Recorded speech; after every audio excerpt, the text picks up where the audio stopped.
celebrating the spirits throughout the world. Brooklyn Blowback TV. We get naked with the truth. The next story on Brooklyn Blowback is Langston's train ride.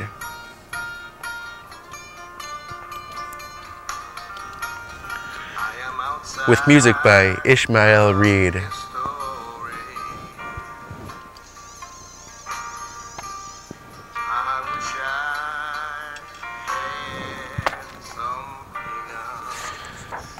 Langston's Train Ride by Robert Burleigh, illustrated by Leonard Jenkins.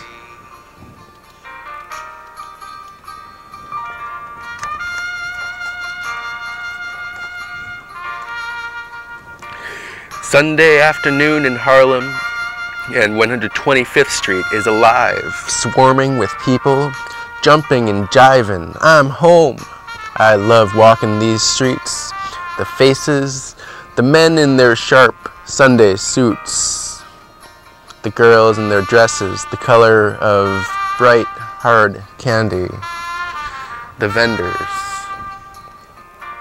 Voices like a rhythmic beat, a whir vibrating in the air. Everything I see speaks to me. To me. I'm on my way to one of the best days of my young life. Look out, Harlem, I'm coming through. My first book of poems out at last. I've got to make it to a party where all my friends are waiting, just for me.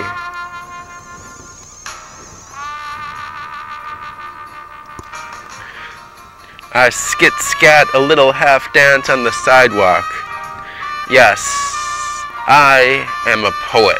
I know it now, but there was a time when I wasn't so sure. Not so sure at all. My heels click faster and faster on the sidewalk. That sound pulls me back to that time not so many years ago. I drift back and drift back some more. Clackety clack, clack, clack, clack. Yes, I'm riding the rails. With my head tilted against the seat, I listen to the sleepy click of the train wheels, resting my feet on the steel bar in front. Happily, I gaze out at the soft blur of trees through the dust-flecked window. It is 1920, and here I am, all of 18 years old. High school is behind me. And I am traveling to Mexico to visit my father who lives there. My father, who left us to fend for ourselves when I was just a little boy. The train rumbles south and west, bumping and swaying, past green fields dotted with grazing horses and thin streams that dart suddenly out of the woods.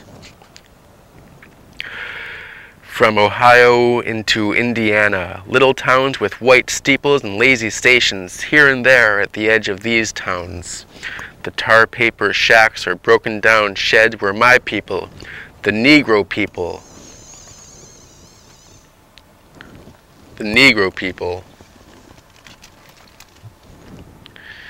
live. Start out with nothing sometime, my grandmother liked to say, and see how long it takes to work up to something.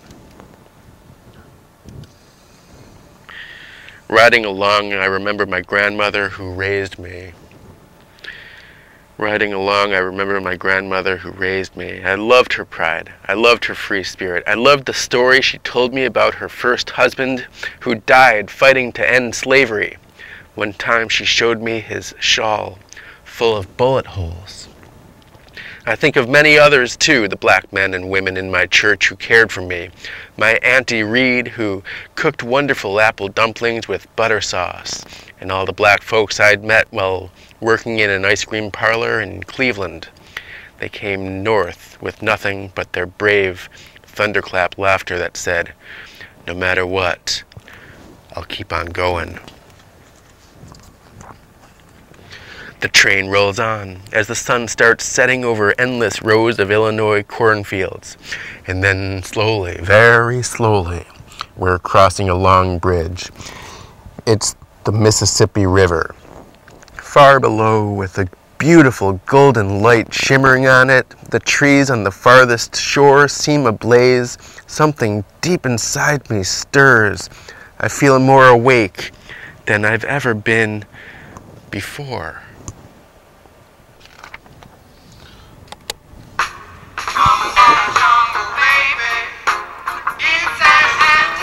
Looking down on its wide, dark flow, I think of what this river means to my people. Slaves worked here on boats in nearby fields and alongside the banks, stacking sandbags to hold back floods. Some slaves were sent down the river, too, to be worked to death on the meanest plantations. I even remember that Abe Lincoln once traveled this river on a raft all the way to New Orleans, where he saw a slave auction and he learned to hate slavery. Whoosh!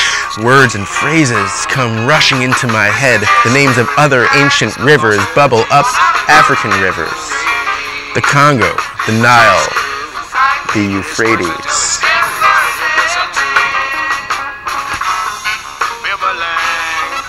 Suddenly, 3 words, just 3 words, but I know I have to write them down. How? Where? I snatch the envelope with my father's letter in it and turn it over. Who cares where? Just write!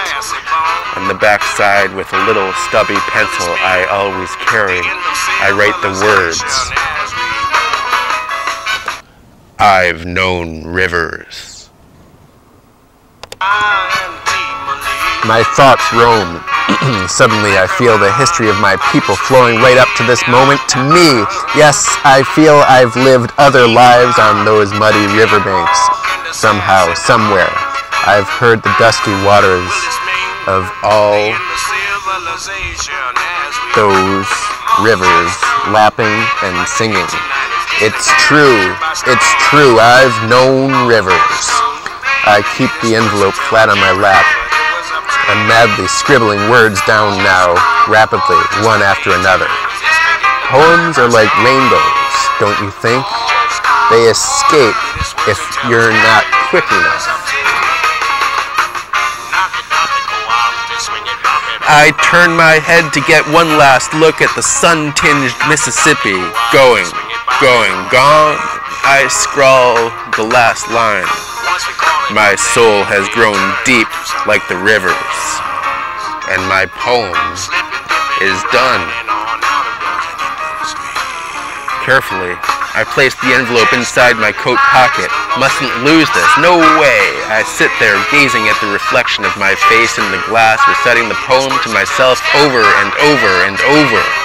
I lean forward and I press my nose against the window.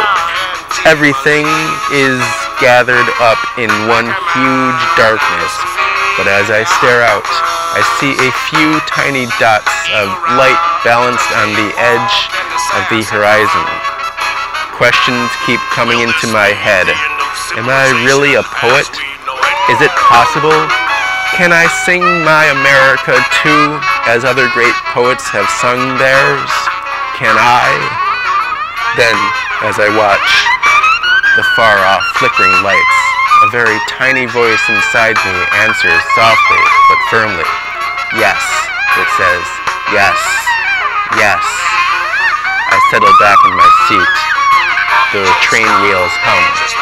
The car sways gently, on and on.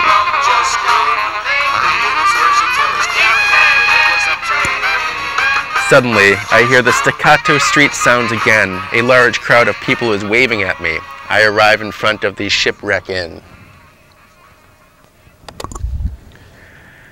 "Langston!" someone shouts. "Sit down and sign some books." So I do, still feeling the rhythm of that long-ago train ride under my feet.